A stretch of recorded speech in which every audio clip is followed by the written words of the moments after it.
Well, it's the next day, our 6th day without power, and I come with grim news. On the power company's website, the restoration time for most of the places still without power was tonight. But I looked here on the website today, and they have pushed it back 4 to 5 days. So today is Thursday, and now for most places the restoration time is Monday night or Tuesday night. So that means we could have power out for as much as 11 or 12 days, and that is absolutely crazy. I don't think I've said this yet, but I mentioned about the guy who told me that it turns out this is the worst power outage in the province's history.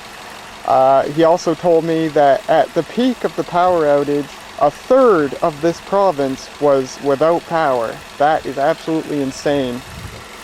So we're doing the same thing. We're running the car continuously to run the freezer and the fridge. And right now, with the freezer, the fridge, the lighting the Frog's tank and Mum's laptop, as well as the internet router, battery voltage is 12.8 volts, and we're using about 400 watts with my laptop running. That goes up to about 450 watts, and the battery voltage goes down to 12.6 volts. So I would say that that poor alternator is doing absolutely everything it can. I'd say it's running at probably full capacity. There it is, doing its alternating thing. It's probably doing all it can, so I'm hoping I don't blow it up, because an alternator is expensive, like $200 for the stock Motorcraft one. I did some reading online, and from what I can find, the alternator in this car can provide 110 amps. Well, at 450 watts, that thing's probably sucking about 45 amps from the system. And I can't imagine, I read somewhere that a running car uses as much as 40 amps of current, and I don't believe that at all, because what do we got? We got the fuel pump, that's a couple of amps. When the engine fan comes on, that's probably a couple of amps. The engine computer and the ignition system, maybe that's a couple of amps. I can't imagine that this car running uses more than 10 amps. So between that and the car running, I think the alternator's fine. I think technically it's not putting out more than half of its rated capacity, so that's good. A lot of heat coming off it. I did try, of course, car's idling at about 750 RPM. I did try, just because, you know, 12.6 volts is a little bit low, although not bad, but I did increase the engine speed to about 1500 RPM to see if that would increase the voltage, and it didn't increase a bit. So evidently that alternator is able to go full blown at idle speed, and increasing the engine speed is just going to use more gas without much benefit. So 12.6 volts, I guess I'll leave it, and that would explain why the engine doesn't speed up when an electrical load is applied. It maintains the idle speed, but it doesn't bother going up higher than idle speed. Because I do know I had accidentally started the fridge and I wasn't listening, and it turns out the fridge's compressor didn't start, and so the fridge was using about 1000 watts because the compressor was trying to turn over and it couldn't, and that actually dragged the voltage down to 11.6 volts, and the car didn't increase the idle speed at all. The engine started shaking. It had to work harder to maintain the idle speed, but it didn't go up any faster. But I guess it doesn't need to, because it seems like the alternator is going full tilt, rated idle speed. Or I should say it's able to provide full tilt. Hopefully it's not doing full tilt. Engine temperature's okay, and we filled up the car today. We had less than 1/8 of a tank at the fill pump, and the gas warning light came on, and the engine, or the trip computer, said we had 74 kilometers of gas left. Oh, please close door. Okie doke. Now it says 535 kilometers. It's been running for about 2 hours now since we got home, and the gas gauge hasn't moved a bit, so that's good. I say this thing would probably be able to go for several days idling on a tank of gas. I just hope the alternator isn't being overloaded. Fans are going on the inverter. Well, they were. They seem to start and stop really erratically. It's kind of weird. But I guess as long as it doesn't let itself overheat.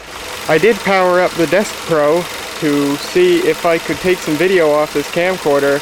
So I suppose due to the inverter's modified sine wave output, it created too much noise over the firewire transfer, and I kept getting dropped video. So I guess I'll have to wait till power comes back on to start editing this video. I just discovered something that I really should have known all along, considering I've learned it in school. I've been kind of worried because when we have both the fridge and the freezer and our laptops running off the inverter reports a voltage of only like 12.6 volts. And I've been worried that I might be overloading the alternator. Even though the alternator, based on what I've read online, should be rated for 110 amps, and I'm pulling less than 50 amps with the inverter here. Well, it just occurred to me, and again, I learned this in school, I should have known it all along. I took my multimeter and I measured the voltage at the battery terminals, and I get 13.6 volts. That's perfect. So the alternator really probably isn't sweating at all. I measured it at the battery, 13.6 volts. I measured it at the terminals here, and I get 12.6 volts, same as what the inverter reports. So what's going on here is that I'm losing a volt over the cables. The inverter's manual states that you should use cables as short and as thick as possible. And the reason is so you'll have as little resistance as possible.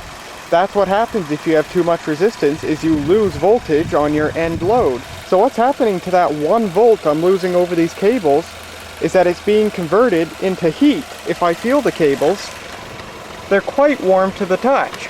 And these cables are not ideal for something like this. They work just fine, but they're not ideal at all. They are relatively long and they are relatively thin.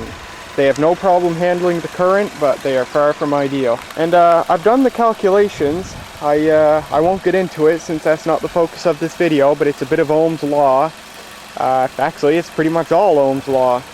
But I've done the calculations, and these cables have a resistance of about 2/100ths of an ohm. I guess that's 1/50th.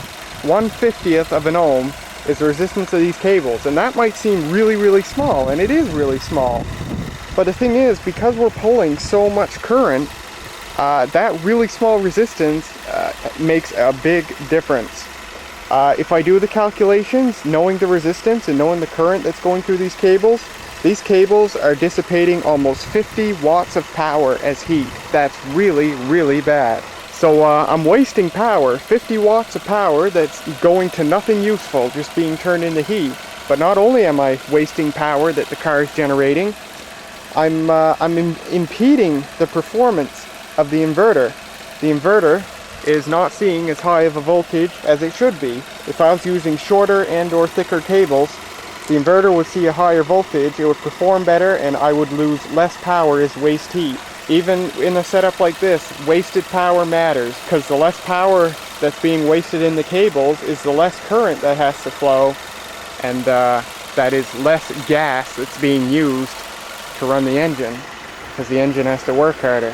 And this probably explains why this inverter has trouble starting the freezer when the fridge is already running, even though it's more than capable enough of running both. That's what it's doing right now. Yeah, right now it reports a voltage of 12.9 volts, so it's gone up a bit. But the battery itself, the voltage at the battery, is 13.6 volts, and that's great.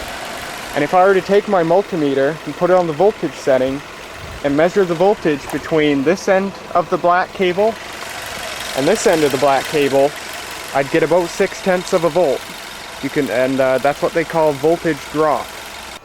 Well, the fridge got cold enough, even with the dials turned up all the way, that it shut off. Not sure how that works. I figure if the dials were up all the way, it should run continuously. And also, weirdly enough, even though it's turned up all the way and shut off, the stuff in the fridge doesn't feel very cold. Maybe that's because we've moved everything out of the freezer into the deep freeze. But I just want to show you that now with only the deep freeze running, a relatively light load compared to what we've been doing, the inverter says 12.3 volts, but the battery should say less. And the voltage drop, which was previously almost a volt, should be less now because there's less current going. I'm getting 12.6 and the inverter says 12.3, so that's a loss of only 0.3 of a volt, which is better than what is said before.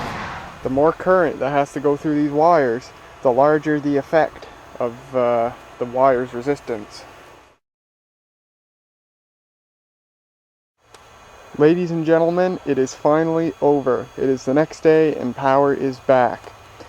We got power back at around 1:20 this morning, 1:20 a.m., meaning we were without power for a total of 5 days and 18 hours. We are so glad to get it back.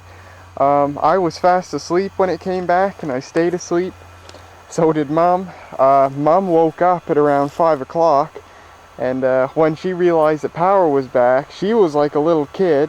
She woke me up to let me know, which ticked me off to no end, because I like my sleep. But yeah, we are really glad. There's our power meter, which retained the kilowatt hours in memory, or whatever. Not everyone's out of the woods though. In New Brunswick, there's still some 25,000 customers of Oat Power, most of them in Fredericton. And MB Power is looking to have 99% of them back online by Tuesday night. Today is Friday. So we got pretty lucky. I was speaking to our neighbors who live across the road over there.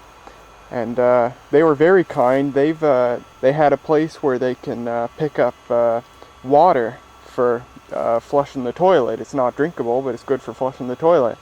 And they offered to bring us some too, which was very nice of them.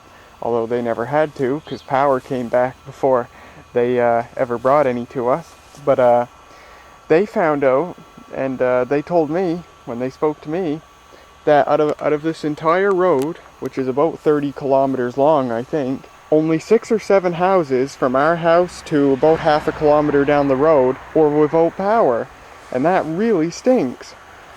So, you know, out of this entire road, only a few of us had been without power, and nobody had come along to fix it. But I did notice a good sign before I went to bed last night. At about 12:30, before I went to bed last night, I heard a noise, and I looked out my window, and I saw across the road an MB Power truck parked, checking things out. So I figured we'd probably be getting power back here soon, and I was right. Some 45 minutes after I saw that truck, we had power back. So in total, how much money have we spent as a result of this outage? Well, $150 for that inverter. The amount of gas that we burned to run the inverter, let's say that totaled about $10, and we're still checking out all the food. Mom's been looking, and there has been some food that's gone bad. A whole bunch of sausage that was in the freezer part of the fridge, that went bad. That had to be thrown away. That was probably $10 or so. We found some other small food items, and probably in total this power outage has cost us, oh, there's that propane stove, that was $30, and $10 for the propane. So yeah, over $200 what this outage has cost us. Oh, and fresh water that we had to buy to drink. Yeah, over $200. So, yeah. And as a result of this storm, we're probably going to see power rates increase. I think right now we're paying 10.4 cents per kilowatt hour. That'll probably go up. And it's not a much better situation in Nova Scotia. Nova Scotia Power is getting a lot more beef from their customers than we're giving MB Power. But anyhow, I will take the time to show you something cool though. Yesterday, I took a walk just for something to do. I walked down the road, down that way, down towards the new highway. And I walked down to the new highway, and I found something that, had we had to use it, we would have if the power stayed out longer. But something that would have saved our butts, kind of. So I'll walk over there and show you what it was.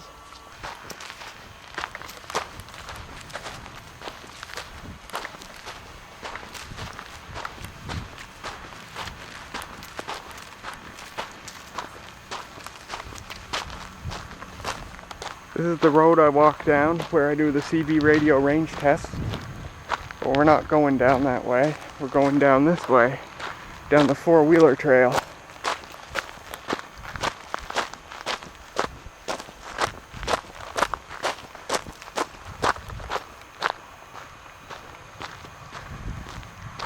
You know what really sucks? There was planned to be an actual exit here where cars could exit off the new highway right onto this road, and it was canceled.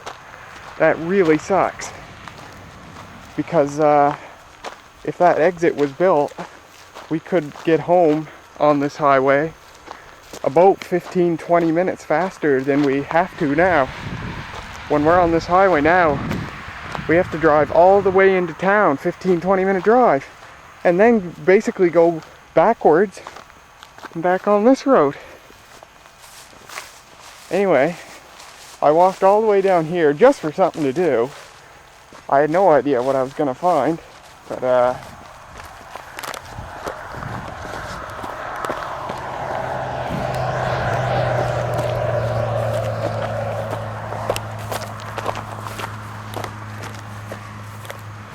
take a look at this. Freshwater stream right here. I've never seen this before. This must be a result of all the rain we got due to the storm, but a ton of fresh water here. It looks pretty clean. It tastes just fine, although I didn't drink any, but I did taste a little. But yeah, once I noticed this, I lugged a big bucket we have down here, and I filled it right up and lugged it home. And we never had to use it, but if we did, that would have been our flushing water, and that would have been really handy. So now next time, if we ever have to do that again, I'll know that might be there. Like I said, Lord knows if it'll be dried up and non-existent if we ever have to do this again, but at least we can check anyhow. So that about ends our follies with the week-long power outage due to post-tropical storm Arthur. I hope you guys found this series of videos at least somewhat interesting, and normal videos will resume.